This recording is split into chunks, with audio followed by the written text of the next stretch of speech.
पंचायत में कैसे सिलेक्शन हुआ? मैंने उनको कॉन्टैक्ट किया, मैंने कहा एक्चुअली मुझे ऑडिशन देना था, मैं बिहार झारखंड से आती हूँ और मेरी बिहारी बहुत अच्छी है। हमारे व्यूवर्स के लिए कुछ मराठी में अलगूज वाजन भाता भलतच। एक्टिंग क्यों कर रही?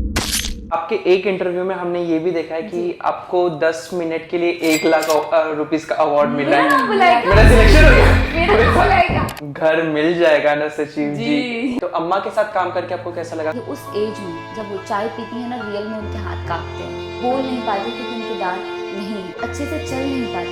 उस गर्मी में उन्होंने एक बार भी ये नहीं कहा डायरेक्टर सर से कि मुझे वैनिटी में जाने दो। पंचायत में से अगर आपको किसी मेल कैरेक्टर को प्ले करना होगा तो आप कौन सा प्ले करोगी? I would love to play Vinod. हम विनोद। पूछो क्यों? क्यों एग्जैक्टली क्यों? हमारे पास आपके लिए एक स्पेशल गिफ्ट, वो स्टोरीज आप हमारे साथ शेयर करना चाहोगे? महाराष्ट्र में एक जगह है जलगांव, उसने हंसना शुरू किया।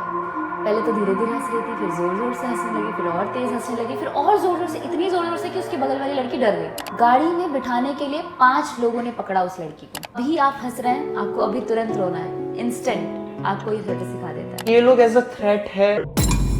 आज की हमारी जो गेस्ट है वो है Kalyani Khatri.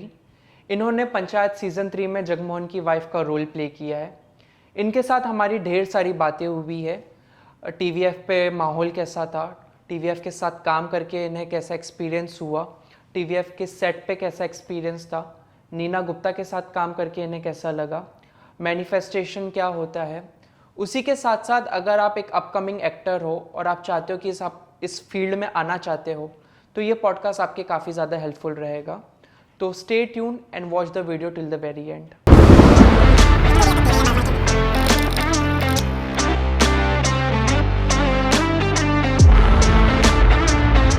Hello everyone, welcome to the Bris podcast. आज है हमारे साथ Kalyani. Thank you. Kalyani, thank you so much for coming to our show. Thank you Shaz. काफ़ी अच्छा लगा आपसे मिलके। मुझे भी। And I am pretty sure काफ़ी डीप कन्वर्सेशन होने वाली है हमारी। बिल्कुल I am very excited actually. Yes, so शुरू करते हैं। यस। थोड़ा सा आप हमें आपके अर्ली लाइफ के बारे में बताइए। जैसे बचपन के बारे में? बचपन के बारे में। नाइस। एक्चुअली बचपन ना सबका बहुत इंटरेस्टिंग होता है। True. और मेरा भी रहा है। तो आप ये सोचिए कि मैं सबसे पहले, अगर जैसे कहते कला, यानी कि जिस फील्ड में आज हूँ, मैं उससे जुड़ी कैसे। जब मैं 4 साल की रही होंगी तो मेरी मम्मी ना एक लोकगीत गाया करती थी। वो लोकगीत आपने कहीं नहीं सुना होगा। वो ऐसे था, कृष्णा मारे गुलेला फुटे घगरी भीगे चुनरी हो भीगे चुनरी। तो मैं उसमें नाचती थी घर पे। मेरी मम्मी रोटी बनाती थी, हमारे तभी चूल्हा हुआ करता था वो जिसपे हाँ, लकड़ी से कोयले से जलता था। उसमें मेरी मम्मी रोटी बनाती थी और आंगन में बैठ के गर्मी के दिन में, और वो गाती थी और मैं नाचती थी। 4 साल की बच्ची। Okay. तो कह सकते हैं कि जो आर्ट होता है ना आपके अंदर, कहीं ना कहीं घर से आता है। वो मेरी मम्मी से आया और उस टाइम से मैंने डांस करना शुरू किया। उसके बाद जितने भी मोहल्ले में शादियां होती थी, सबको ये पता था कि ये जो लड़की है ये नाचती थी। तो बच्चा का नाचना किसी पसंद नहीं आता, तो सब मुझे कहते थे नाचती है, इसको बुला लो। तो स्पेशल इनविटेशन दिया जाता था। तो छोटी बच्ची को सब पकड़ के अपने आंगन में लेके जाते थे। जब गीत होता है ना, बेसिकली गांव में उस वक्त जब मतलब मैं थी, मुझे लगता है रेडियो हुआ करता था। सबके घर में डीवीडी सीडी उतनी आई नहीं थी, तो लोग गीत गाते थे वो ढोलक पे ताल बजा के। तो मैं उस गीत पे नाचती थी, सबको बड़ा मजा आता था। ये सब चल रहा था, लेकिन जैसे जैसे धीरे धीरे बड़ी होती गई, समझ में आया कि सिर्फ नाच नहीं होता है, फिल्म बनती है। और वो फिल्म देखती थी मैं टीवी पे। मेरे घर पे दूरदर्शन का एक दूरदर्शन चैनल आता था जिसपे शक्तिमान आता था। सबने बचपन में देखा होगा, मैंने भी देखा है। उस पर एक शो आता था रंगोली। मैं आपको ये बता रही हूँ क्योंकि मेरा इंटरेस्ट कैसे सिनेमा के लिए जागा। तो रंगोली उस वक्त श्वेता तिवारी जी होस्ट करती थी। श्वेता तिवारी, हाँ, वो हेमा मालिनी जी ने भी होस्ट किया है, वहीदा रहमान जी ने होस्ट किया है, और लकीली मैंने भी 1.5 साल होस्ट किया बॉम्बे आने के बाद रंगोली शो। तो फिर मैं अपने पापा के साथ बैठ के टीवी देखती थी, और उस वक्त माधुरी दीक्षित के गाने आ रहे थे और अनिल कपूर के साथ कोई एक मूवी थी, मुझे एग्जैक्ट याद नहीं आ रहा। वो गाना देख के, क्योंकि मैं छोटी थी, मैंने ये डिसाइड किया मैं हीरोइन बनूंगी। क्योंकि पर्दे पे एक होता है हीरो, एक होती है हीरोइन, तो मुझे बनना है हीरोइन। ये समझ में आया था। अब तो समझ में आ गया कि एक अच्छी अदाकारा बन जाऊँ, एक अच्छी एक्ट्रेस बन जाऊँ, बहुत है। इतना हीरोइन का कोई शौक नहीं है। तो उस वक्त से मैंने डिसाइड कर लिया कि मैं हीरोइन बनूंगी। तो मुझे कोई भी पूछता था ना, मतलब आप सोचो 5-6 साल की बच्ची है, ऐसे जनरली कोई पूछ दिया, कहा रे बड़ा नाचती हो, कहाँ बनेगी बड़ा होके, हमारे उधर ऐसे ही बोलते हैं आप झारखंड से हैं? जी झारखंड Okay. से। बड़ा नाचती हो, का बनेगी बड़ा होके? तो हम कहते थे गर्व से एकदम बिल्कुल, हीरोइन बनेंगे और का बनेंगे। तो ये जो हीरोइन वाला क्रेज था ना, ये वहीं से आया था। फिर धीरे धीरे बड़ी हुई, फिर और भी चीज़ें, मतलब फैमिली में, चूँकि पापा की फिर डेथ हो गई जब 11 साल की थी, फिर धीरे धीरे और चीज़ें शुरू हुई, आप कैसे सर्वाइव करते हैं। लेकिन मैंने हमेशा ना अपनी जर्नी को बहुत इन्जॉय किया है। मतलब मैं जब डांस सिखाती थी, जब मैं ट्यूशन पढ़ाती थी, 11 साल की उम्र से मैंने ट्यूशन पढ़ाना शुरू किया था, और तब भी मैं उतना ही इंजॉय करती थी जितना आज कर रही हूँ। अपने हर काम को मैंने बहुत ही इंजॉयमेंट के साथ किया। मतलब कभी ऐसा मुझे फील नहीं हुआ यार मैं ये क्या कर रही हूँ, मुझे ये नहीं करना है। मतलब मज़े से हर काम को करते चलो, अपनी जर्नी को एंजॉय करो। और इसके बाद जब मैंने 19 में एमए कंप्लीट कर लिया, 2019 में मेरा एमए कंप्लीट हो गया मेरे होम टाउन साहिबगंज कॉलेज से, देन उसके बाद मैं बॉम्बे शिफ्ट हुई और बॉम्बे में फिर अपना करियर शुरू किया। तो आप ये कह रहे हैं कि आप 2019 के बाद बॉम्बे आए हैं? जी। तो अगर आप देखे जाएंगे तो 2019 से 2024 यस। बहुत कम है, 5 साल। और 5 साल में आपने काफी ज्यादा प्रोग्रेस कर लिया। तो इस बारे में आपको क्या है? काफी लोग हैं जो बहुत टाइम लगता है, बट आपका काफी जल्दी हो गया तरीके से। हाँ, ऑलमोस्ट 5 से 6 साल होने वाले। उसका एक रीज़न था, पता है, मैं जब आई थी बॉम्बे, बारिश का टाइम था, मई महीने में मैं अपनी मम्मी के साथ पहली बार बॉम्बे लैंड हुई थी फ्लाइट से। और उसके बाद लोग मोस्टली ट्रेन से आते हैं, पर मैंने ये डिसाइड किया था मैं जाऊँगी तो रईस वाला जाऊँगी, फ्लाइट से जाऊँगी, एक्ट्रेस बनना है भाई। माइंड कंडीशनिंग जो होती है आपने पहले से ही। बिल्कुल। और मैंने अच्छा खासा रकम जमा किया था अपने पास यहाँ बॉम्बे आने के लिए, क्योंकि मुझे पता था खर्चे होंगे। बॉम्बे खर्चों वाला शहर है, जितनी ज़्यादा आपकी कमाई नहीं उतनी ज़्यादा आपके खर्चे हैं। तो फिर मैंने आते ही थिएटर ज्वाइन कर लिया। थिएटर मैं पहले भी करती थी, अपने वहाँ भी करती थी। उसके बाद फिर मैंने थोड़े दिन कोलकाता में भी थिएटर किया था। और यहाँ आने के बाद सबसे पहले जो मैंने थिएटर ज्वाइन किया था, संस्कार भारती का एक थिएटर था जिसका नाम था माँ मुझे जीने दो, प्ले का नाम। और उसमें मुझे मेन किरदार की भूमिका मतलब मिली थी, जिसका नाम, उस कैरेक्टर का नाम था पूजा। और वहाँ से फिर मेरे धीरे धीरे कांटेक्ट बनने शुरू हुए। धीरे धीरे इन सेंस जितने लोग आपके आसपास होते हैं, मतलब और भी बाकी के टीम के लोग थे, उन्होंने कहा तुम एक्टिंग बहुत अच्छा करती हो, ठीक है तुमको ये कोऑर्डिनेटर का नंबर देते हैं, ये कास्टिंग वाले का नंबर देते हैं। और मुझे डिफरेंट लोगों के नंबर्स मिलने लगे। फिर मैं उनको कॉन्टैक्ट करती थी, उनको अपनी प्रोफाइल भेजती थी, जो एक जेन्युइन अप्रोच होती है कि भाई ये मेरा नंबर है, दिस इज माई प्रोफाइल, ये मेरा लुक है, और 2-3 फोटोज़। ऐसे करके मैंने शुरुआत की और मुझे सबसे पहले शो मिला था लेडी स्पेशल, जो कि एक डेली सोप भी था, जो सोनी टीवी के लिए था। और जब मैंने वो किया तो उस वक्त मैं आई थिंक मुझे लगता है सिर्फ 1 महीने के लिए पहले कास्ट हुई थी, मगर उनको काम अच्छा लगा और वो ट्रैक इतना ज़्यादा बढ़ गया कि पूरे 1 साल तक वो शो चला और 1 साल तक मैं चली उसमें। डेली सोप के अलावा आपने भीमराव अंबेडकर जो है उसमें भी एक्टिंग की है, तो उसके बारे में अगर आप थोड़ा बताना चाहोगे, वो कैसे मिला आपको? वो भी मेरे लिए बहुत अलग था। कोविड खत्म हो रहा था और कोविड में जैसे कि सबको पता है कि कोविड में सबने घर बैठ के एंजॉय किया, काफ़ी लोगों ने काम भी किया। तो कोविड में मैं बहुत एंजॉय कर रही थी। मैं होम टाउन नहीं गई थी, अपनी मम्मी के साथ और बहन के साथ यहीं थी मुंबई में। तो कोविड के बाद मुझे एक कास्टिंग डायरेक्टर है अकी, उनका मैसेज आया कि एक शो है जो अभी भी, मतलब बिकॉज कोविड में बहुत सारे शो बंद हो गए थे, पर वो शो कंटिन्यू शूट कर रहा था, मतलब थोड़ा सा कम लोगों के साथ, टीम के साथ। तो मुझे उन्होंने कहा कि भीमराव अम्बेडकर शो का नाम है और फिल्म सिटी में शूट होगा। तो मैंने कहा नहीं यार, मेरा टीवी अभी मेरा अब करने का इरादा नहीं है, मतलब एक होता है ना वो हो गया है, मुझे वेब और फिल्म ही करनी है। तो फिर उन्होंने बोला नहीं अच्छा है, बहुत आंदोलनकारी महिला है रेणुका, और फिर बाद में उसके सास ससुर उसको मार देते हैं, तो बहुत अच्छा इम्पैक्ट पड़ेगा। और 3-4 महीने का, हाँ 3-4 महीने का बहुत अच्छा कैमियो है और इसकी टीआरपी भी बहुत अच्छी थी भीमराव अम्बेडकर की। मैंने कहा आफ्टर कोविड ऐसा पहला काम आ रहा है तो क्यों ना बोलूँ। फिर मैंने हाँ किया और मैंने अपने से, फिर जैसे कह सकते हैं ना पंचायत में मैंने खुद से बहुत डिफरेंट कैरेक्टर प्ले किया। उसी तरह मुझसे बिल्कुल कल्याणी खत्री से अलग थी वो रेणुका।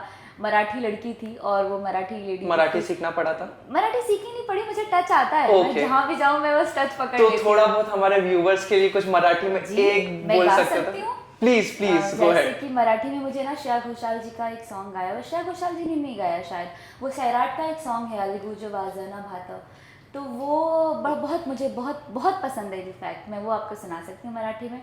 थोड़ा डिक्शन गड़बड़ होगा तो माफ करिएगा। प्लीज लोग कमेंट पे उनको कुछ नहीं है, please you have to appreciate the honesty. फिर भी अगर डिक्शन खराब हो तो आप लोग करेक्ट कर सकते हैं। बेशक। अलगूज वाजन भात भलतच झालंय आज, अलगद आली मनात पहिलीची तरणी ही लाज, अग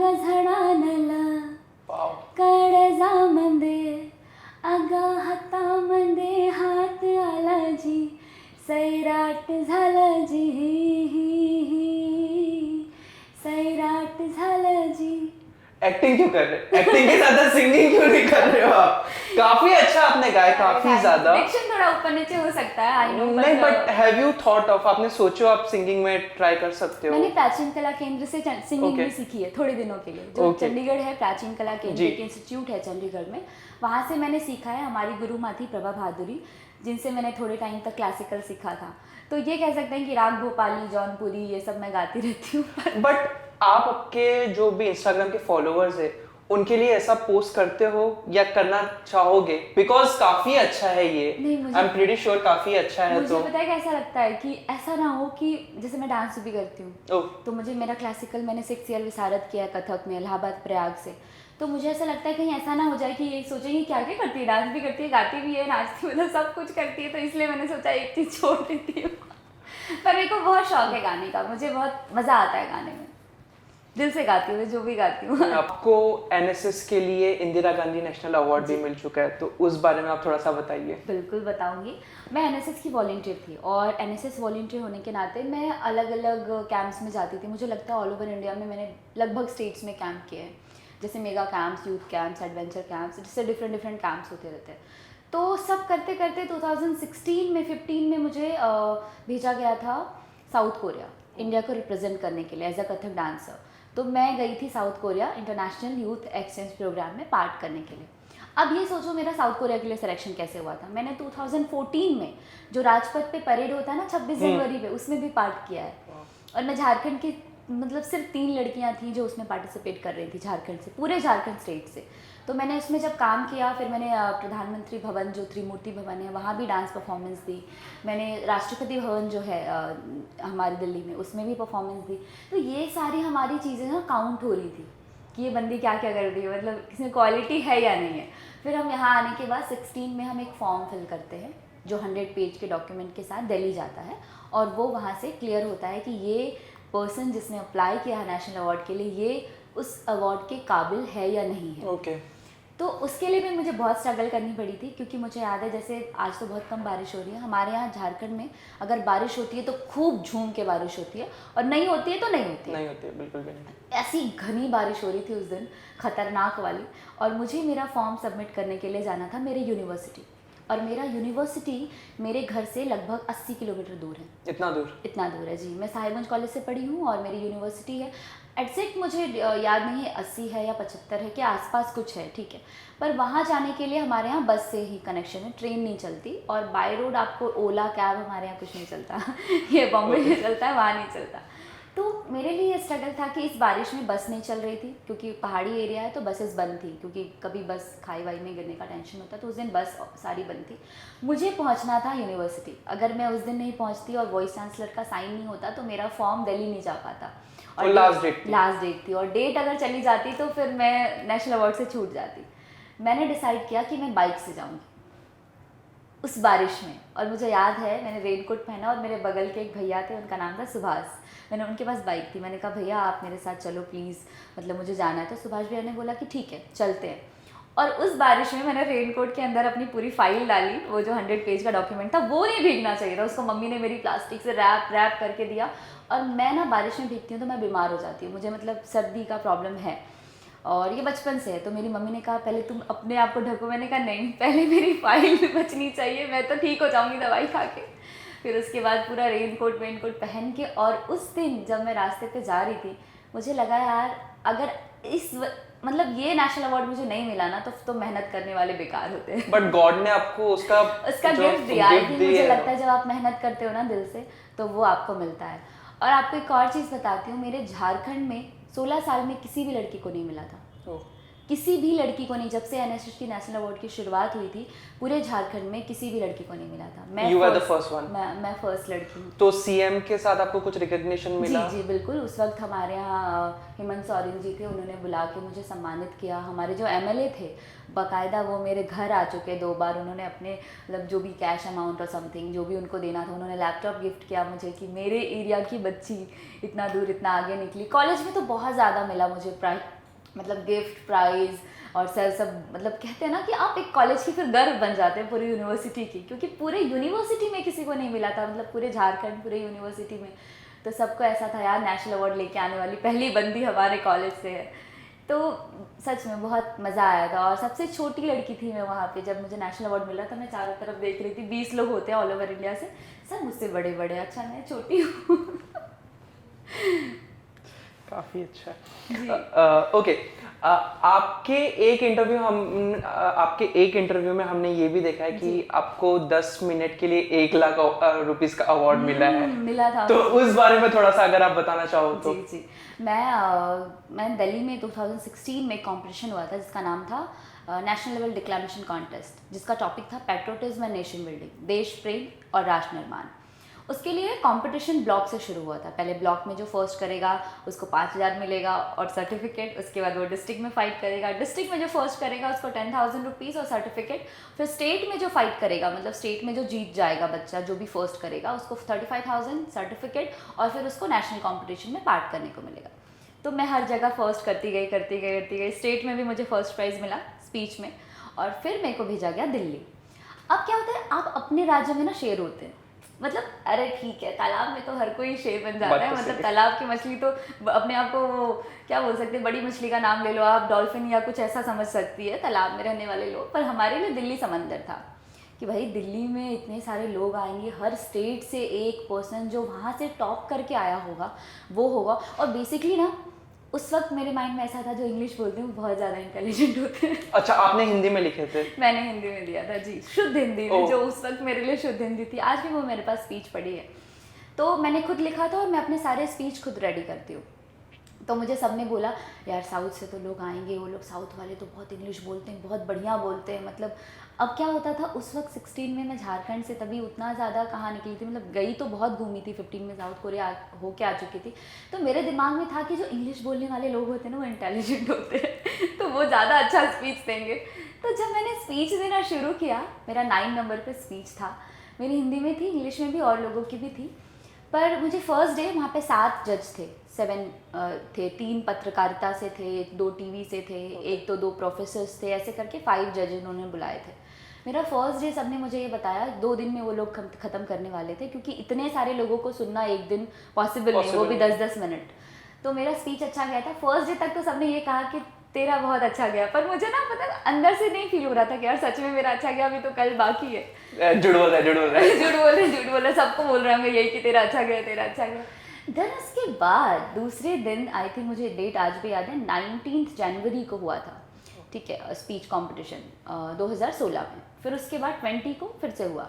तो जो आधे लोग बचे थे उनका हुआ। तो महाराष्ट्र से एक भीम बरसे थे, भीम बरसे एक भैया, मैं उनको बाद में बोलने लगी, वो IAS की तैयारी कर रहे थे यहाँ महाराष्ट्र में। उन्होंने भी हिंदी में स्पीच दिया था और उनका भी टॉपिक लगभग मुझ जैसा ही था। फिर फाइनली उसी दिन रिजल्ट सुनाया गया, जब मुझे ना वो 57वां पुरस्कार बोलते हैं उसको, वो नहीं मिला, मेरा नाम नहीं आया। मैंने कहा गई मैं। फिर उसके बाद 3rd प्राइज़ में मैंने कहा मेरा नाम नहीं आया, अब तो नहीं आएगा। मेरे को इतना समझ आ गया था अब तो नहीं आएगा। फिर जब उन्होंने 2nd प्राइज़ अनाउंस किया, झारखंड से कल्याणी कुमारी, उस वक्त मैं सर्टिफिकेट में कुमारी लिखती हूँ तो कुमारी आया था। मैंने कहा मेरा नाम बुलाया क्या, मेरा सिलेक्शन हो गया, मेरा नाम बुलाया क्या। और मेरे लिए ना उस वक्त 2nd प्राइज़ से ज़्यादा इंपॉर्टेंट था 1 लाख रुपए, क्योंकि 10 मिनट के 1 लाख उस वक्त कौन देगा मुझे बताओ। और जब मैंने सुना 1 लाख रुपए मिलेगा मुझे, वो 2nd प्राइज़ भूल गई। मैं सिर्फ 1 लाख देख रही थी, 1 लाख रुपए मिलेंगे। और फिर उसके बाद फाइनली मुझे ऑल ओवर इंडिया में 2nd प्राइज़ मिला था, जो ये नेशनल डिक्लेमेशन कॉन्टेस्ट था। फर्स्ट प्राइज़ उसी भीम बरसे भैया को मिला था, जो हमारे फर्स्ट प्राइज़ को कितना अवार्ड था? First prize 2 lakh. Okay.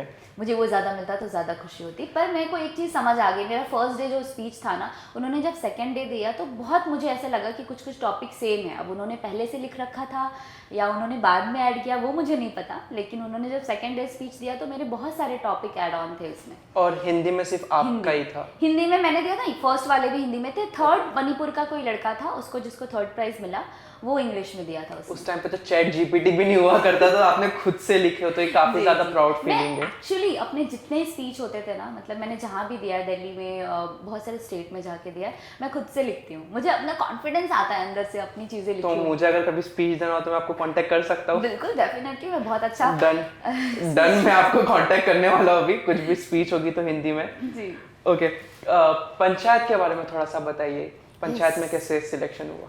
Panchayat के बारे में बताऊँ तो पंचायत मेरी लाइफ का मील का पत्थर बनेगा, मुझे ऐसा लगता है। ओह। और कैसे वो चीज़ शुरुआत हुई जब पंचायत पहली बार आया था, तो हर एक्टर, मुझे लगता है जो भी एक्टर एक्टिंग करने के लिए बॉम्बे आया ना, पंचायत हर किसी ने देखी है और पंचायत हर किसी की फेवरेट है। तो जब सीज़न 1 आ गया था तो पता नहीं, उस वक्त तो मैं नई थी जब कोविड में पंचायत आई थी। उसके बाद सीज़न 2 आ गया, मैंने कहा इसकी कास्टिंग कब हो जाती है, कब कास्ट हो जाते हैं लोग, पता ही नहीं चलता है। जब सीज़न 3 की कास्टिंग चल रही थी तो मैं कहीं MP32 में, एक MP32 सीरीज़ है वहाँ पे ग्वालियर में शूट कर रही थी। जब मैं आई तो मुझे पता चला सारे कैरेक्टर ऑलमोस्ट लॉक हो गए, सिर्फ 2 कैरेक्टर बचे हैं। और वो मुझे पता चला सहज भदौरिया जो कास्टिंग बे में कास्टिंग डायरेक्टर थे, अभी वो उन्होंने छोड़ दिया शायद कास्टिंग बे। तो मैंने उनको कांटेक्ट किया, मैंने कहा एक्चुअली मुझे ऑडिशन देना था, मैं बिहार झारखंड से आती हूँ और मेरी बिहारी बहुत अच्छी है, उनको मैंने वैसा बोला। तो वो कह रहे आप एक काम करिए, आप एक ऑडिशन भेजिए, ऐसे तो नहीं चलेगा, क्योंकि वो लोग पहले ये देखते हैं कि आपको बुलाने से पहले आप काबिल हैं या नहीं हैं। मगर वो किसी को भी नहीं बुला लेते कि आप बोल दिए और आप आ जाओ उस रोल के लिए जी, उस रोल के लिए वो पहले पर्टिकुलर आपका ऑडिशन देखते हैं कि आप फिट हैं या नहीं उस कैरेक्टर में। तो उन्होंने मुझसे एक बिहारी टोन में ऑडिशन मंगाया, मैंने अपना घर से एक ऑडिशन रिकॉर्ड करके उनको भेज दिया और उनको पसंद आया। फिर उन्होंने कहा 8 मई को मेरी बात हुई थी और 9 मई को मेरा बर्थडे है 2023, 9 मई को मैंने ऑडिशन दिया। उन्होंने मुझे बुलाया, बोला आप दोनों कैरेक्टर के लिए ऑडिशन दीजिए। पहला कौन सा था? विधायक की बेटी। ओके। पहले विधायक की बेटी के लिए दिया, सेम डे ही मैंने दोनों के लिए दिया, विधायक की बेटी और जगमोहन की पत्नी, दोनों किरदार के लिए। तो उनको एक्चुअली दोनों पसंद आया था, बाद में मुझे पता चला। फिर 5-6 दिन के बाद मुझे सहज का कॉल आया कि और shortlisted, production will call you. मैंने कहा ठीक है, इतना ही सुना और उन्होंने फ़ोन रख दिया। अरे ये तो पता कौन से कैरेक्टर के लिए लॉक हुई। फिर मैंने कॉल किया, मैंने कहा अरे आप बता नहीं रहे मैं कौन से कैरेक्टर के लिए लॉक हुई, आपने बोला लॉक हो गई। तो कह रहे हैं जगमोहन की पत्नी। मैंने कहा जगमोहन की पत्नी, हाँ हाँ वो साड़ी वाला जो मैंने पहन के दिया था। तब तक तो इतना ही पता था, एक साड़ी में दिया, एक जीन्स टॉप में दिया। तो मैंने कहा वो जो मैंने विधायक की बेटी वाला दिया था वो नहीं हुआ। तो कह रहे नहीं, एक्चुअली जगमोहन की पत्नी का क्राफ्ट आपको बहुत कुछ करने को मिलेगा, मतलब आपकी रियल लाइफ से, जैसे आप कल्याणी खत्री रियल में हैं, उसमें आपको बहुत अलग प्ले करने को मिलेगा, डिफरेंट एक्सपोजर ज़्यादा हाँ, एक्सपोजर तो ज़्यादा मिलेगा, वो ठीक है, वो तो चलो विधायक की लड़की को भी आगे मिल सकता है। लेकिन जो कैरेक्टर में कहते हैं ना कि क्राफ्ट कुछ करने के लिए, मतलब अगर मुझे ऐसी लड़की कोई बना दे जैसी मैं हूँ तो मेरे लिए बहुत आसान होगा। लेकिन जब आपको ऐसा कोई कैरेक्टर मिले कि आपसे वो बिल्कुल हट के, आपको एक भिखारी का रोल दे दूँ मैं, तो आप कैसे हो, और आप भिखारी का रोल जब करोगे तो कितना मतलब चेंज आएगा आपके बॉडी लैंग्वेज में, आपके डायलॉग्स में।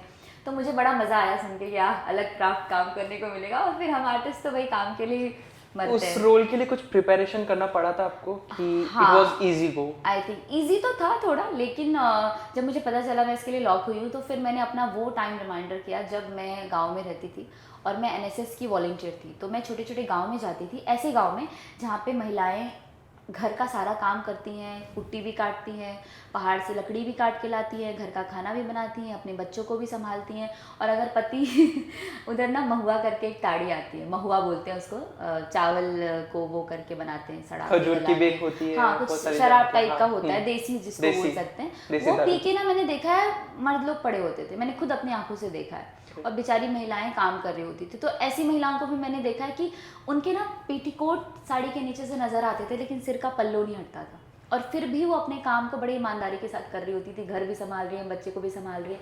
तो कहीं ना मुझे बहुत कनेक्ट किया वो कि अरे यार, मैं भले इसमें जगमोहन वैसा नहीं है, जगमोहन तो भाई अपना जिम्मेदार इंसान है पंचायत में, लेकिन मेरे को वो वाइफ वाला कैरेक्टर पकड़ना था कि कितनी मेहनती होती हैं वो लोग।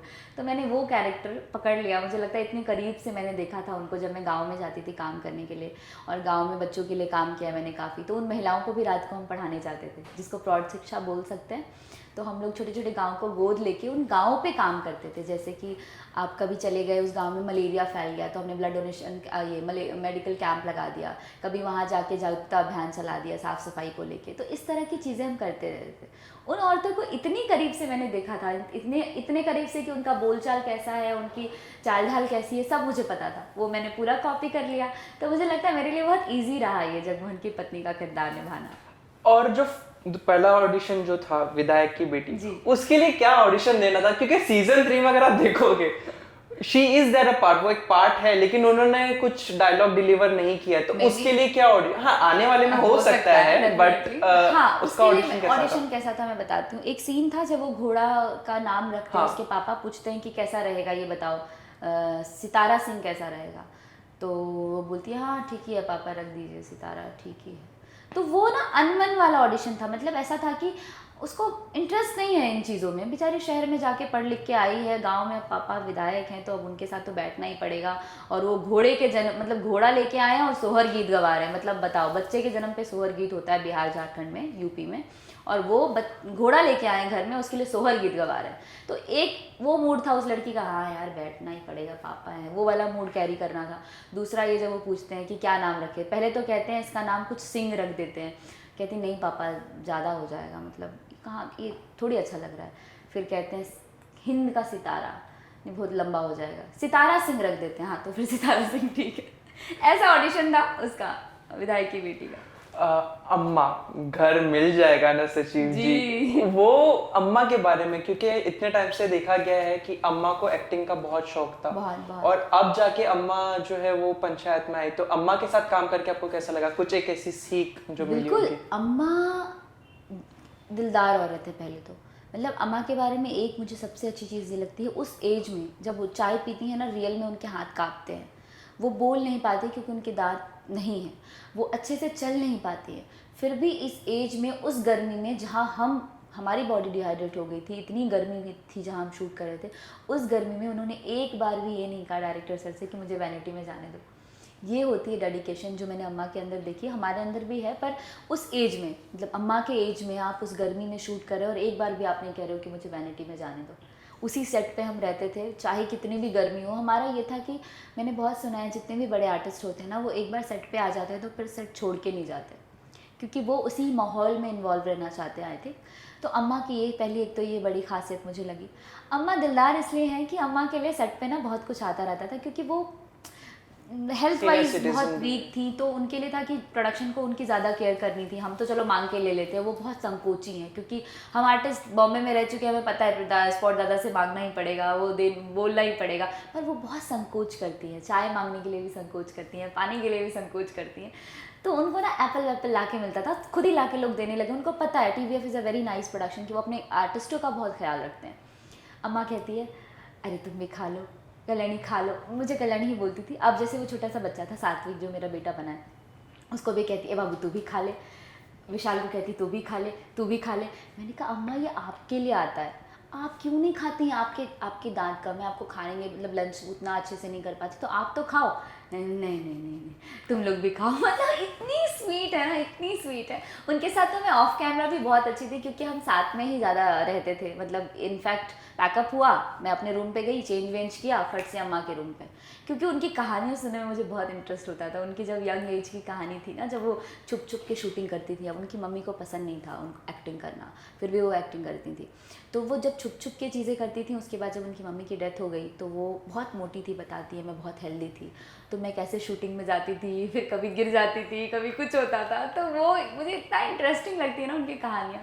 तो अम्मा भी बॉम्बे से ही है? नहीं, लखनऊ से। लखनऊ से हैं आभा जी, और उन्होंने बहुत काम किया, पहले भी काफ़ी काम किया। आपने उनको एक और फिल्म में देखा होगा, एक फिल्म आई थी परिणीति चोपड़ा की, इशकज़ादे, उसमें भी उन्होंने शायद काम किया। इशकज़ादे, हाँ, जिसमें वो गाना था छल्ला।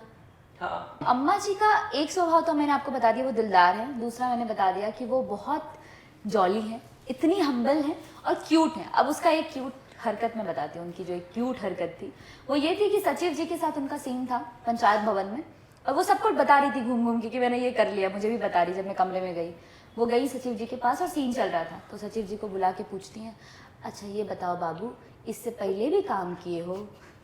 तो उनके जो सहायक थे, जो अम्मा के सहायक हैं, बहुत अच्छे एक्टर हैं, शिवा नाम है उनका, अनुराग, वो आते हैं, कहते हैं अरे क्या पूछ रहे हो, यही तो हीरो है पंचायत के। कहती है अच्छा हीरो है, अच्छा बाबू माफ करना, हमको नहीं पता था कि तुम इससे पहले भी काम किए हो। और वो भी इतने स्वीटली जवाब दे रहे सचिव जी, हाँ अम्मा 2-3 काम किए हैं इससे पहले। तो सोचिए वो कितनी स्वीट लेडी है, कितनी स्वीट है वो। ओके, आपने जितेंद्र कुमार, नीना गुप्ता, फैसल मलिक, इन सबके साथ भी आपने काम किए हैं, तो इन सबकी एक एक खूबियाँ जो आपको काफ़ी अच्छी लगी हो? ये कि जैसे फैजल सर के बारे में बताऊं, तो जब वो सेट पे आए, आप आ गए, मतलब आप नॉर्मल ना फर्स्ट टाइम मिल रहे हो मेरे साथ, फर्स्ट टाइम अभी एक्ट कर रहे हो, एक ज़रा भी नहीं लगने देंगे आपको। आए और कहा बहुत बढ़िया, बस बढ़िया, मतलब आते ही मतलब माहौल बना देते हैं, कोई लगने नहीं देंगे आपको कि आप उनसे पहली बार मिल रहे हैं। वैसे रघुवीर यादव जी हैं, इतना साल का एक्सपीरियंस, इतने साल का, मतलब मुझे लगता है जब मैं जन्म भी नहीं ली होंगी तब से वो इंडस्ट्री में काम कर रहे हैं, पर जो हम्बलनेस पोलाइटनेस होती है एक आर्टिस्ट में, वो है उनके अंदर। मतलब कहते हैं ना ज़मीन से कैसे आप जुड़े रहते हैं, वैसे इंसान है। मतलब मुझे लगता है टीवीएफ का हर वो आर्टिस्ट जो पंचायत में, मैंने बाकी सबके साथ काम नहीं किया, जिनके साथ मैंने काम किया है, इतने स्वीट हैं सब लोग कि कहीं एहसास नहीं होने देते कि आप इतने बड़े प्रोडक्शन हाउस के साथ काम कर रहे हो, इतने बड़े एक्टर्स के साथ काम कर रहे हो। नीना गुप्ता जी लेजेंड है, कितना काम किया है उन्होंने अपनी लाइफ में, उनके साथ हमने स्क्रीन शेयर किया, तो कहीं भी नहीं लगता है। मतलब हम उसी, मतलब मेरा घर का आंगन आपने देखा होगा, छोटा सा आंगन है जहाँ मिट्टी का वो बना हुआ है, चबूतरा टाइप का, वहाँ बकरी बंधी होती है, एक पेड़ है, हम वहीं पे चेयर लगा के बैठते थे। क्योंकि कभी कभी क्या होता है कि लेंसेज चेंज हो रहे हैं, मास्टर था तो अभी वाइड या क्लोज लग रहा है, तो उसके लिए टाइम होता है, तो हम सब वहीं बैठ के गप्पे मतलब कर रहे होते थे। अच्छा तुम कहाँ से आए हो, तुम क्या कर रहे हो। तो मुझे, मेरे ख्याल से लगता है कि एक चीज़ तो सीखने को मिली है मुझे सारे आर्टिस्टों से, कि आप लाइफ में कितने भी बड़े क्यों ना बन जाएं, आप कितने भी बड़े स्टार बन जाएं, लेकिन अपने को आर्टिस्ट के साथ, अपनी टीम के साथ, इवन सबके साथ, जो आपके फ़ैन हैं वो आपको बड़ा बनाते हैं, जो फिल्में देखते हैं, जो सीरीज़ देखते हैं तभी आपकी सीरीज़ चलती है, सबके साथ आप बड़े डाउन टू अर्थ रहिए, बड़े हम्बल रहिए। मत दिखाइए कि आप कितने भी बिजी हो गए, हाँ हाँ ठीक है बाद में, वैसे वाले नहीं है, सब बड़े स्वीट लोग हैं। तो आप भी ऐसे ही बने, और मैं वही चीज़ सीखूंगी अपने सारे, मतलब अपने सारे जितने भी इंस्पायरिंग एक्टर्स हैं सबसे यही सीखूंगी मैं। आपने मुझे काफ़ी इंस्पायर किए हो, तो आई वुड डेफिनेटली, आपने जो हमारे साथ अभी शेयर किए हो, तो I will keep a note and maybe वो अपने रियल लाइफ में I will try to use it. Okay, एक ये है कि आप दीपक मिश्रा सर जो है, जो इस पूरी सीरीज के पंचायत के डायरेक्टर है, उनके साथ काम करके कैसा लगा आपको? दीपक सर के साथ मेरा एक्सपीरियंस बहुत अच्छा रहा। अब वो कैसे बताती हूँ। पहली बार जब मैं सेट पे थी, फर्स्ट डे, हमारी वैनिटी बहुत दूर थी, मतलब इन सेंस की चूंकि मेरा घर जहाँ बनाया गया था जानबूझ के ऐसी जगह बनाया गया था, वो लोकेशन ली गई थी कि आसपास हम कुछ नहीं दिखाएंगे, बेस दूर था, तो वैनिटी भी कुछ अराउंड 150 मीटर या 100 मीटर की दूरी पे थी।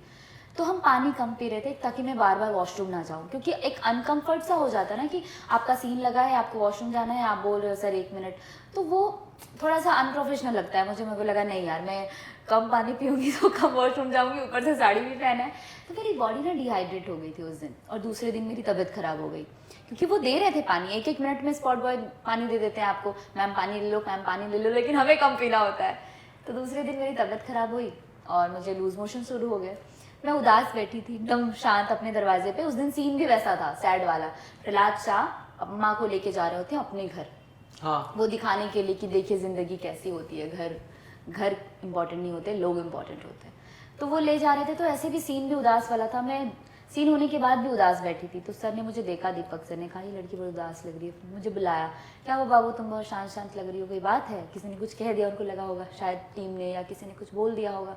तो मैंने कहा नहीं सर कुछ नहीं, बस थोड़ी सी तबीयत ठीक नहीं है। तो बोल रहे क्या हो गया? तो मैंने कहा मुझे थोड़ा लूज मोशन हो रहा है सर, बस और कुछ नहीं। तो कह रहे हैं पानी वानी नहीं पी रही थी क्या? मैंने कहा नहीं सर कम पी रही थी, पी तो रही थी।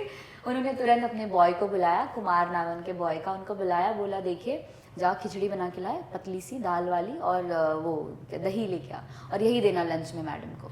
तो मुझे इतनी खुशी हुई। जनरली लोग नहीं ध्यान देते, इतने बड़े डायरेक्टर हैं, खुद भी इतने अच्छे एक्टर हैं, पर सर का कहना होता है कि अगर मैं तुझे 100% कंफर्ट दूंगा तो तू अपना 200% देगी, और वो मेरे पंचायत को और निखारेगा। क्योंकि अगर कैरेक्टर आर्टिस्ट, सारे आर्टिस्ट खुश होंगे, हर एक किरदार खुश होगा, तभी तो चीजें अच्छी बनेंगी। उन्होंने कंफर्टेबल माहौल बना के रखा था। इतने जॉली, इतने हम्बल है, दौड़ दौड़ के आएंगे। जैसे विशाल का एक सीन था, उसमें विशाल ऐसे बैठा है, थोड़ा अलग तरह से बैठा था, पैर वैर सीधा करके थोड़ा। तो सर आए, बोलते तो उठ उठ उठ। मैंने कहा इसको क्या बताने आए, मुझे तो बताते नहीं है। फिर उठ को उठा दिया, खुद बैठ गए, बोले एक काम कर, हाथ ऐसे ऐसे बैठ के हाथ हिला। और मैं सीरियसली बताती हूँ, वो सीन निकल के आया है जब मैं दरवाजे पे बैठी हूँ रात को, और छोटा बच्चा बैठा है मेरे गोद में, मैं उसको सुला रही हूँ, और वो जो है जगमोहन वो बैठा है और अपने घुटने पे हाथ रख के ऐसे ऐसे उंगलियां हिला रहा है। वो सीन इतना प्यारा निकल के आया है, और वो दीपक सर ने वो करवाया था कि ये कर तू और लाचार लगेगा। तो कहते हैं ना कि एक डायरेक्टर जब खुद एक अच्छा एक्टर होता है, पहले तो वो माहौल जॉली करके रखता है, क्योंकि वो हमारे दुख तकलीफ भी समझते थे। मैंने उसको बोला सर आप लोग का काम बहुत हार्ड है, मतलब उनको मैंने ये चीज़ ऐसे ही कह दी कि आप लोगों का काम बहुत हार्ड है, पूरे टाइम धूप में ही बैठे होते हैं, हम तो फिर भी वैनिटी में बैठते हैं, हम तो फिर भी रूम के अंदर होते हैं। तो सर एक चीज़ कह रहे थे मुझसे कि जब एक आर्टिस्ट को, एक आम आदमी को पकड़ लो, मेकअप पोत दो उसको, सुबह से एक कपड़ा पहना दो और बोलो शाम तक तुम्हें यही कपड़ा पहन के रहना है, तुमको वही करना है जो हम कहेंगे। और मतलब तो सोचो तुम उस इंसान पे क्या बीतती होगी। तो तुम्हारा काम भी आसान नहीं है, हमें पता है, क्योंकि मैं खुद भी एक एक्टर हूँ, तो मुझे पता है कि तुम लोग क्या फील करते हो। तो मैं चाहता हूँ कि तुम लोग इतने कंफर्ट रहो कि तुम्हें एहसास ही नहीं हो कि तुम शूट कर रहे हो। तो ये एक डायरेक्टर की खासियत होती है और मुझे लगता है कि हर डायरेक्टर को ऐसा ही होना चाहिए। अच्छा, पंचायत 3 के बाद आपकी लाइफ किस तरह चेंज हुई है? 3 के बाद चेंज तो बहुत हुई है कोई डिस्टेंट रिलेटिव आपसे रिश्ता बनाने की कोशिश कर रहे हो? जी। अब मैं बताती हूँ कैसे चेंज हुई है। मेरे जनरली हम लोग चूँकि होम टाउन से बहुत दूर है, तो फैमिली जो रिलेटिव्स होते हैं बहुत कम बातचीत होती है। कुछ लोगों से होती है, क्योंकि मैं जब स्ट्रगल पीरियड में थी, मेरी कभी किसी ने मदद नहीं की और मेरे को मदद लेना भी इनफैक्ट अच्छा नहीं लगता है। कहते हैं बाद में एहसान जताने वाले लोगों से एहसान ना लो तो बेहतर है। उस टाइम पे कभी कोई कांटेक्ट नहीं करता था। आज जब मेरी एक सीरीज़ हिट हो गई है और मुझे लोग बहुत मानने लगे हैं, बहुत प्यार दे रहे हैं, दूर दूर के रिलेटिव जिनसे मेरा कोई लेना देना नहीं है, मतलब सदियों इन सेंस कई सालों से बात नहीं हो रही, मेरे लिए तो सदियाँ ही है, वो लोग भी मैसेज कर रहे हैं ढूंढ के, इंस्टाग्राम पे कॉल कर रहे हैं। तो मुझे लगता है यार, मतलब लोग देख रहे हैं, अब मज़ा आ रहा है। तो कहते हैं ना कि किसको पसंद नहीं, पर सबसे ज़्यादा वो पसंद होता है। और पब्लिक का तो बेशुमार प्यार मिल रहा है। मतलब मुझे ऐसा लगता था कि मैं अपने कैरेक्टर से इतना हटके प्ले कर रही हूँ तो कोई मुझे नहीं पहचानेगा या मुझे कोई रिकॉग्नाइज नहीं कर पाएगा, पता नहीं, ज़्यादा स्पेस नहीं है जगमोहन की पत्नी का, तो पता नहीं लोग उसको उतना पसंद करेंगे या नहीं करेंगे। लेकिन लोगों ने इतना पसंद किया कि आपने कितना गाँवटी कैरेक्टर प्ले किया है, कैसे आप बोलती हैं। मैंने कहा बस बोल दिया मैंने। तो बहुत मज़ा आया जी। ओके, आपने कहा था कि क्योंकि आप एनएसएस में जब थे, आप गांव में जाके विजिट करते थे, आप काफी ज्यादा चीजें वहां से सीखे हो जी। तो इस गांव से, फुलेरा गांव से आपने कुछ एक ऐसी चीज अगर आपने सीखे हो जो आप अपने न्यूज़ में आप डेफिनेटली यूज करोगे? फुलेरा में एक चीज़ कह सकते हैं कि भोपाल मेरे लिए हमेशा से लकी रहा है। भोपाल, एमपी, इनफैक्ट एमपी से मेरा बड़ा अच्छा कनेक्शन रहा है। मैंने एमपी में ऐड भी किया, एमपी में मैंने पंचायत की, एमपी में मैंने एक और सीरीज़ की है, अभी जल्दी आएगी, MP 32, वो भी मैंने ग्वालियर में शूट किया है। तो मैं एमपी से बड़ा अच्छा कनेक्शन रहा है। मतलब अभी एमपी के लोग स्वीट भी काफी होते हैं। बहुत होते हैं। अभी मैंने एक सीरीज़ की है एमपी में, जो MX प्लेयर पे आई हुई है, मनोज जोशी, जिसमें मेरे फादर हैं। कॉमेडी ड्रामा है, family drama, the second honeymoon, वो भी मैंने एमपी में शूट किया था, ग्वालियर में। तो मेरे लिए एमपी बहुत लकी रहा है। तो इस बार शहर में नहीं था, इस बार गाँव में था। तो जब फुलेरा में पहुंची तो फुलेरा में मैंने एक चीज़ देखा कि वहाँ के जो लोग हैं, गांव के लोग, वो ऐसा नहीं करते कि अरे शूटिंग है, हाँ चलो चलो देखने चले, नहीं। वो इतने प्यारे लोग हैं, शूटिंग हो रही है ना, कोई बात नहीं, परेशान नहीं करते। गाड़ियाँ आती हैं, वो आते हैं देखने के लिए, गाड़ी आगे गाड़ी है ना, खुशी होती है उनको, लेकिन परेशान नहीं करते आपको। और मुझे लगता है इंडिविजुअल आर्टिस्ट को अपना स्पेस देते हैं। प्लस मुझे ऐसा लगता है कि हर एक जगह के लोग अगर चाहते हैं कि हर जगह टूरिज्म बढ़े, हर जगह लोग शूट करने जाएं, क्योंकि हमारे इंडिया में इतने सारे स्पेस हैं जो वर्जिन है, जहाँ पे लोगों ने अभी तक शूट नहीं किया है, वो लोकेशन एक्सप्लोर होने की ज़रूरत है। तो मुझे ऐसा लगता है वहाँ के लोगों को बहुत पोलाइट होना पड़ेगा कि आप आर्टिस्टों को उनका स्पेस दीजिएगा तो परेशान भी ना, मतलब एक होता है ना, बहुत सारे ऐसे जगह होता है ना जहाँ, मैं ऐसे पर्टिकुलर एरिया का नाम नहीं लेना चाहूँगी, मैं एक जगह शूट करने के लिए गई हुई थी, पर वहाँ पे मैंने देखा कि लोग थोड़े से वैसे थे। अब पहली बार शूटिंग देख रहे थे, इसलिए वैसा था कि शूट कर नहीं पा रहे थे हम लोग। मतलब जहाँ कैमरा जिस भी एंगल में लगा रहे हैं, उसी एंगल में लोग खड़े दिख रहे हैं, तो बहुत प्रॉब्लम हो रही थी। इस मामले में फुलेरा बहुत अच्छा है। तो मुझे लगता है डिसिप्लिन सीखनी चाहिए फुलेरा से मुझे। पंचायत में से अगर आपको किसी मेल कैरेक्टर को प्ले करना होगा तो आप कौन सा प्ले करोगी? I would love to play Vinod. पूछो क्यों एग्जैक्टली क्यों? विनोद एक ऐसा कैरेक्टर है जो, जिसको देख के ही आप, मतलब एक अच्छा भी है, उसके अंदर अच्छाई है, बेसिकली वो अच्छा इंसान है और लोग उसको भड़काते रहते हैं। इनोसेंट है बेसिकली, इनोसेंट है वो, मतलब उसको हर कोई भड़काता रहता है। बनराकस अपनी तरफ खींच के लेके जाना चाहता है, प्रधान जी अपनी तरफ मतलब खींच के लेके जाना चाहते होंगे, पर उसका अपना भी डिसीजन है।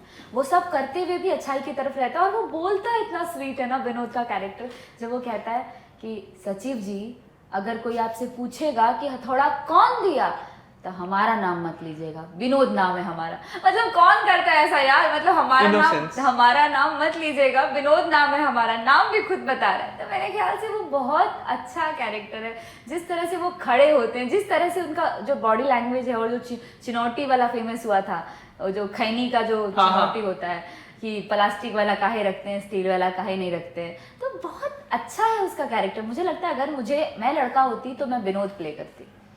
मजेदार है, मतलब विनोद तो मतलब पूरे दुनिया में छाया हुआ है। अब तो कांस होके भी आ गए। क्या था वो विनोद वाली लाइन, देख रहा है विनोद, देख रहा है विनोद। हमारे पास आपके लिए एक स्पेशल गिफ्ट है। ओह वाह। ओके, तो इसकी आपने कौन सी सब्जी, पहले तो मैं आपको गिफ्ट देना चाहूंगा। थैंक यू लॉकी। तो इसके बारे में आप थोड़ा सा हमें बताना चाहोगे कि इसकी सब्जी आपने कभी सेट पे खाए हो या कुछ बना के किसी को? हाँ, बहुत बार खाया है, सेट पे भी खाया है, और रियल लाइफ में मुझे लौकी बहुत पसंद है। लौकी मुझे दाल के साथ बहुत पसंद है, मेरी मम्मी बहुत अच्छी लौकी दाल बनाती है। लौकी का कोफ्ता बहुत अच्छा लगता है मुझे। कोफ्ता हम बोलते हैं इसको बिहार में, झारखंड में, पता नहीं आप यहाँ पे क्या बोलते होंगे। इसको पतले पतले स्लाइस में काट के जैसे अपन पकौड़ा वकौड़ा बनाते हैं, वैसे ही लौकी का बनता है।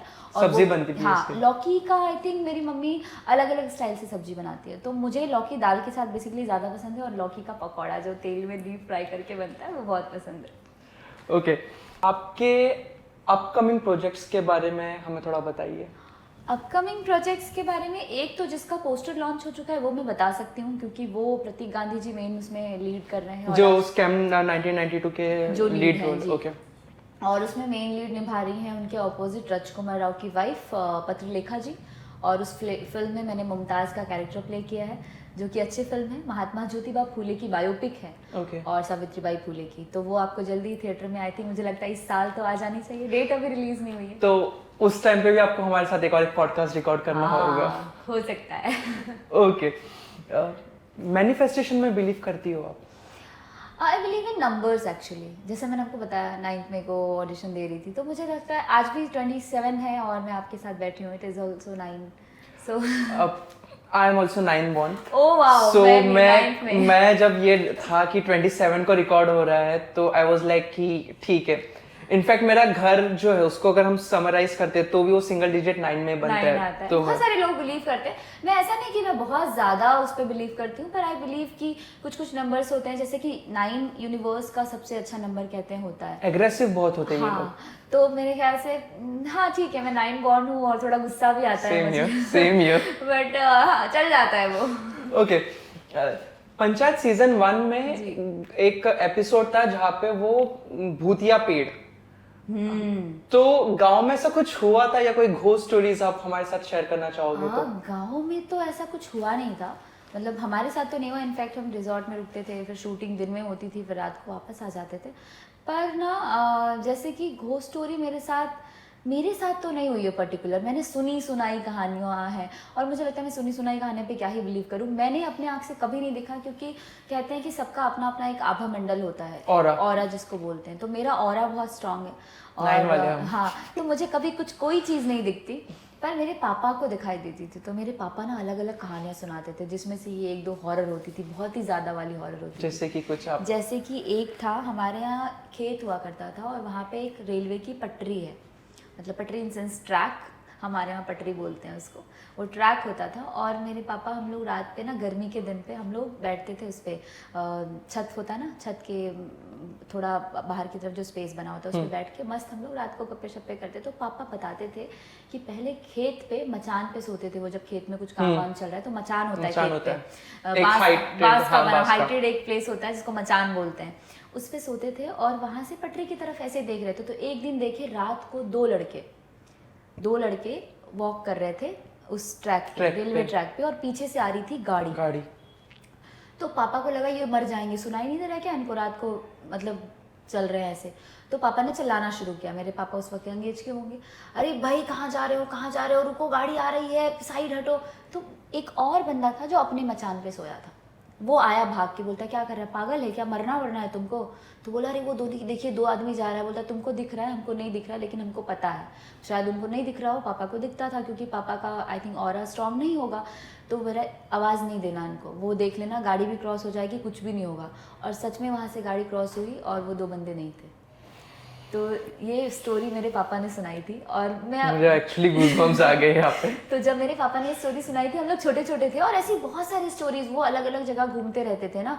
जैसे हमारे यहाँ एक बहुत हॉरर सा गोदाम है, गैस गोदाम करके एक जगह है, वहाँ पे काफ़ी मर्डर वर्डर भी हुए हैं और झारखंड में बहुत होते ही रहते हैं। आपने जमतारा उमतारा देखी होगी तो आपको आइडिया होगा।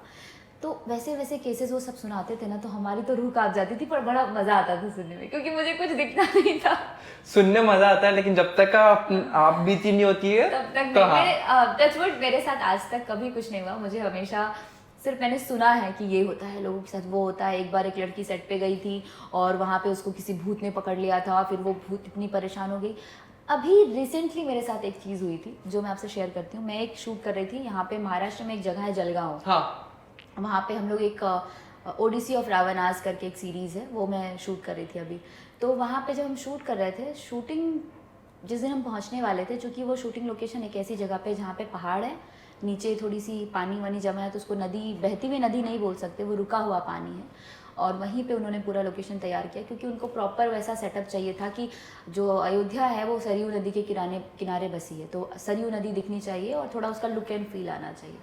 वहाँ पे फर्स्ट डे वॉशरूम बहुत दूर है, मतलब बहुत इंसेंस दूर बनाया था उन्होंने, मतलब चूंकि ग्राउंड एरिया है, ड्रोन शॉट लेंगे, चीज़ें करेंगे तो वो दिख जाएगा, तो बहुत दूर था। एक लड़की जो थी टीम में थी, ड्रेस में थी, और वो लड़की वॉशरूम के लिए गई अकेले शाम को, और वो वापस आई। आने के बाद वो हमारे लिए वो जो माले बनते हैं, माला पहनते हैं हम लोग माइथो में, गोल गोल होता है, रुद्राक्ष की माला का कह सकते हैं, नकली डुप्लीकेट चीज़, वो बना रही थी बैठ के, और बनाते बनाते उसने हंसना शुरू किया अचानक से। पहले तो धीरे धीरे हंस रही थी, फिर जोर जोर से हंसने लगी, फिर और तेज हंसने लगी, फिर और जोर जोर से, इतनी जोर जोर से कि उसकी बगल वाली लड़की डर गई। बोली इसको क्या हो गया, क्यों हंस रही है? तो पहले उसको लगा कि डरा रही है, पर जब वो आंख वाँख एकदम बड़ा करके हंसने लगी तो वो डर गई लड़की, वो भाग गई वहाँ से। भाग के टीम को बुलाया तो हम लोग कुटिया में ही वहाँ पे स्टे करते थे, कुटिया बनाई जाती थी, कुटिया में। मैं उस दिन नहीं पहुँची थी, मैं उसके दूसरे दिन पहुँची सेट पे, मुझे ये कहानी सुनाई गई। उसको फिर 2-3 लोगों ने उठाया, समझ गए कि इसको कहते हैं हवा लग गई जैसे समथिंग। उसको गाड़ी में बिठाया, गाड़ी में बिठाने के लिए 5 लोगों ने पकड़ा उस लड़की को, 5 लोगों ने मिलके उसको पकड़ा और उसको गाड़ी में बिठाया। और गाड़ी में भी जब उसको दरवाज़ा लगा रहे थे ना, वो ऐसे ऐसे दरवाज़ा की तरफ जा रही थी कि लोग डर जा रहे थे। फिर पता नहीं कोई अगल बगल से कुछ लोगों को बुलाया गया, और फिर दूसरी वाली लड़की तो इतनी डर गई, उसको देख के बेहोश हो गई, मतलब उसकी हरकतों को देख के। फिर कोई आए बगल से, उन्होंने कुछ मंत्रित किया समथिंग, उसको कहीं लेके गए, फिर पड़वड़ के उसको ठीक करके वापस बॉम्बे भेज दिया गया। तो जब मैं दूसरे दिन गई, मुझे सबने ये कहा कि वॉशरूम जाना हो तो किसी के साथ जाना, अकेले मत जाना। एक ये भी होता है ना कि खुशबू जो होती है, फ्रेग्रेंस जो होती है, उससे हाँ, भी अट्रैक्ट हो जाते हैं। पर ऑनेस्टली जैसे मैंने बताया ना, मेरे साथ कभी पर्सनल ऐसा कुछ नहीं हुआ है। अगर मुझे ऐसा लगता भी है कि कुछ है आसपास, तो मैं ध्यान नहीं देती हूँ, मुझे ऐसा लगता है। पर आज तक मुझे कभी पर्सनली मैंने अपनी आंखों से नहीं देखा, तो मैं क्या बोलूँ, ये सुनी सुनाई चीज़ें हैं। वो भी मैंने सुना ही था, क्योंकि मैं दूसरे दिन जब सेट पे पहुंची, सबने मुझे डरा दिया कि प्लीज़ तुम वॉशरूम जाना तो किसी को लेके जाना, शाम को मत जाना। 7 की शिफ्ट होती थी, इसीलिए हम लोगों का 6 बजे तक पैकअप कर दिया जाता था। 7 बजे तक पैकअप कर दिया जाता था ताकि लेट ना हो, ताकि लेट नाइट। और अगर इनकेस लेट नाइट शूट्स होते होंगे तो फिर आप टीम के साथ रहो, ऐसा कोई दिक्कत नहीं था। बाकी किसी को प्रॉब्लम नहीं हुई, सिर्फ उसी एक लड़की को हुई थी। उसका ये स्ट्रांग नहीं होगा। हाँ, आई थिंक वही ऑरा स्ट्रांग नहीं होगा। अच्छा, आप इतने टाइम से इस फील्ड में हो, जी।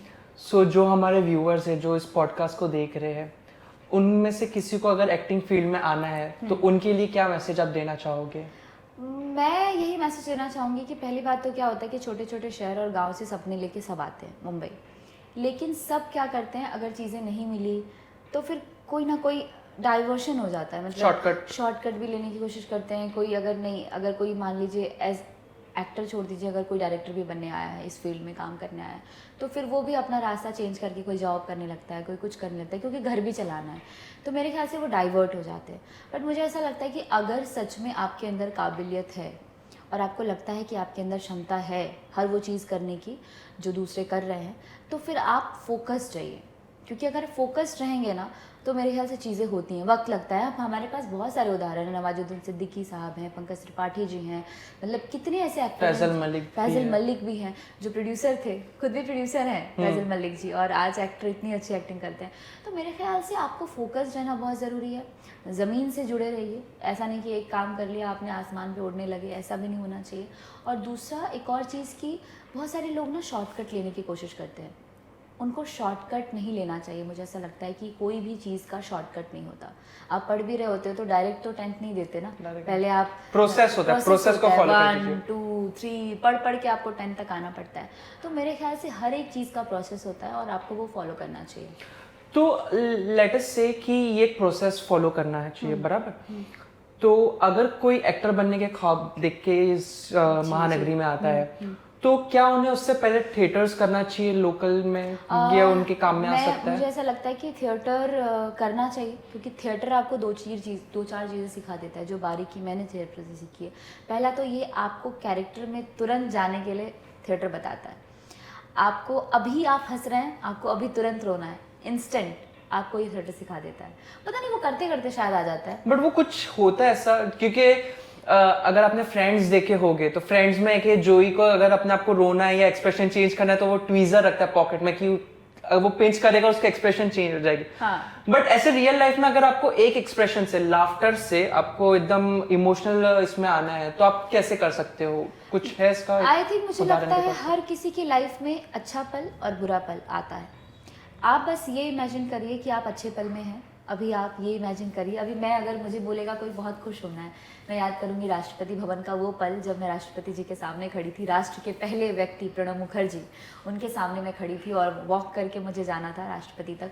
तो मेरे पूरे लाइफ की जर्नी मेरी आंखों के सामने थी उस वक्त जब मैं 2016 में नेशनल अवार्ड ले रही थी। तो मुझे खुश होने के लिए कोई बोलेगा या वो वाली स्माइल चाहिए होगी तो मैं वो पल याद करूँगी।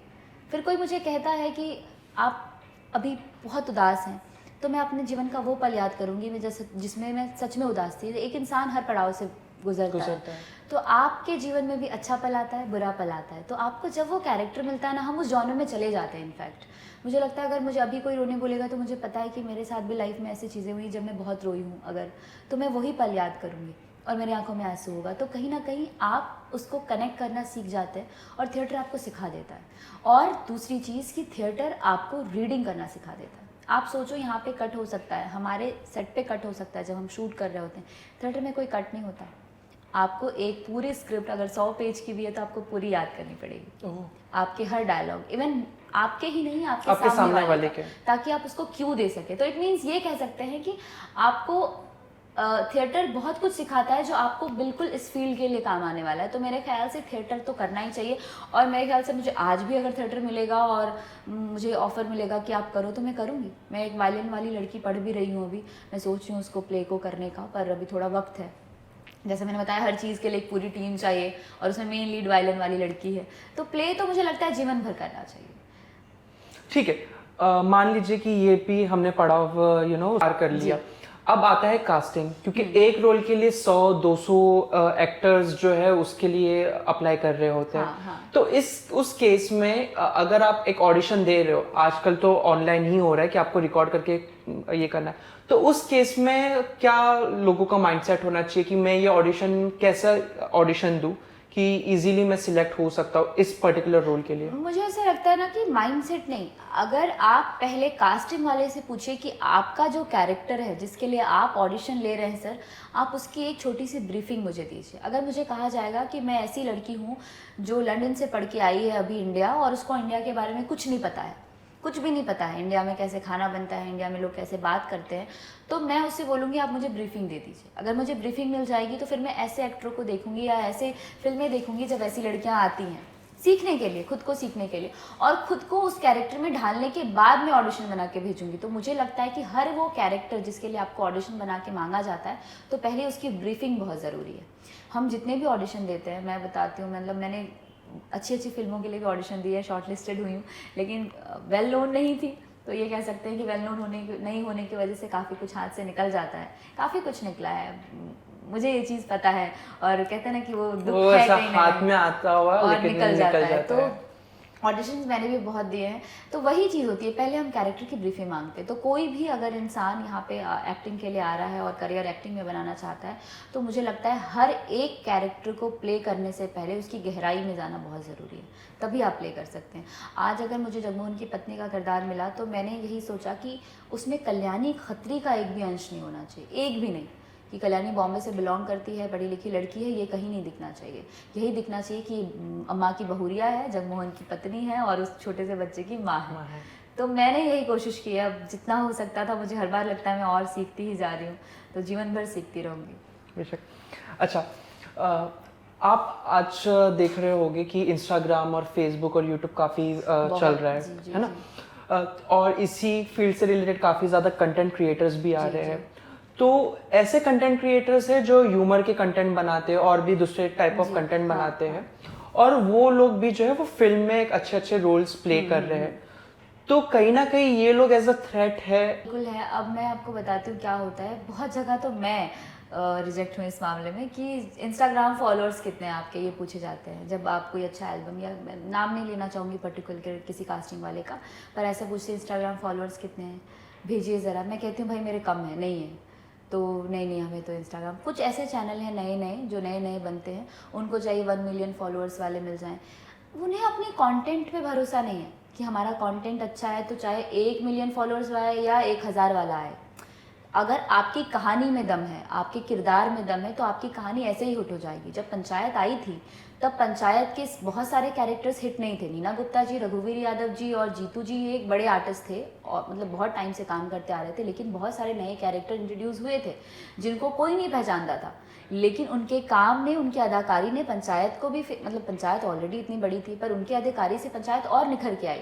तो मेरे ख्याल से वो अपने कंटेंट पे भरोसा नहीं रखते, उनको ये लगता है ये इंस्टाग्राम फॉलोअर्स वाले अपने डालेंगे, लेकिन ये भी तो देखिए इंस्टाग्राम फॉलोअर्स लोग खरीदते हैं। हाँ, मैं वही बोल रहा था, फेक भी तो हो सकता है ना। फेक भी तो होता है, लाइक खरीदे जाते हैं, मुझे लगता है व्यूज खरीदे जाते हैं, और आते हैं लोगों के मैसेज, आपको इतना चाहिए तो इतना पे करिए। मैंने कहा हर एक केस में कमेंट में रहेगा 50 रुपए में 100 पे करूं, मतलब मैं सारा खुद भी काम करूं, पे भी करूं, नहीं चाहिए तुम्हारा, रख लो तुम, जब आना होगा तो मेरे पास आ जाएगा। तो मेरे ख्याल से मुझे लगता है कि ये जो कास्टिंग वाले, या मैं सारे वेल नोन प्रोडक्शन हाउस ऐसा नहीं करते, जिनको अपने कंटेंट पे भरोसा है। आज संजय लीला भंसाली जी अगर कुछ बनाएंगे, वो ये नहीं देखते कि इनके फॉलोअर्स कितने, इनके फॉलोअर्स कितने, नहीं, उनकी टीम ये देखती है एक्टर अच्छा है या नहीं। आज टीवीएफ कुछ भी बनाता है, वो मुझे कास्ट किया जगमोहन की वाइफ ने, वो मिलियन वाले फॉलोअर्स को भी कास्ट कर सकते थे, मतलब जिसके 1 मिलियन फॉलोअर्स होंगे उसको बुला के कास्ट कर लेते, पर वो ये नहीं देखते। वो ये देखते हैं कि सामने वाले बंदे में काबिलियत है कि नहीं, वो मेरे कैरेक्टर को प्ले कर पाएगा कि नहीं, उसके फॉलोअर्स कितने उनसे उनको मतलब नहीं है, आप जगमोहन की पत्नी बन पाएंगे कि नहीं, ये उनके लिए इम्पोर्टेंट है। यही जो एटीट्यूड जो आपने बताया है, यही मुकेश छाबड़ा सर के इसमें भी है। एक इंटरव्यू में मैं देख रहा था उनका, उन्होंने कहा कि उनके पास काफी ऐसे इन्फ्लुएंसर्स आए जिन्होंने बोले कि मेरे पास 1 मिलियन 2 मिलियन सब्सक्राइबर्स है, फॉलोवर्स है। उनका सिर्फ सीधा एक ही सवाल है, तो एक काम कर, अभी एक्टिंग करके बता कैमरा के सामने, और वो फेल हो जाते हैं। तो ये सारी चीजें भी लोगों ने ध्यान भी देना चाहिए, जो भी एक्टर्स है उन्होंने डिमोटिवेट नहीं होना चाहिए अपने आप पे और अपने किरदार पे। कहते हैं ना, जो लगे रहते हैं उनका लगा रहता है, तो बस लगे रहो, कहीं ना कहीं लगा रहेगा। डेफिनेटली। ओके, आखिरी चीज, हमारे व्यूअर्स को आप क्या मैसेज देना चाहोगे? मैं ये मैसेज देना चाहूंगी कि आप इनका पॉडकास्ट देखते रहिए, आपको नई मसालेदार खबरें मिलती रहेंगी। और दूसरा ये कि जो ऑन स्क्रीन आप देखते हैं वो तो मिलेगा, बट ऑफ स्क्रीन भी बहुत सारी चीज़ें होती हैं, जो सेट के माहौल होते हैं, जो आपस में हमारी बातचीत होती है आर्टिस्टों की, वो भी मिलेगा। तो मेरे ख्याल से शाज़ को बहुत सारा प्यार देते रहिए, इनके पॉडकास्ट को बहुत सारा प्यार देते रहिए, और अगर आप इस फील्ड में आना चाहते हैं तो मेहनत करते रहिए और लगे रहिए। Thank you so much, it was nice having you. Thank you Shaz, thank you so much.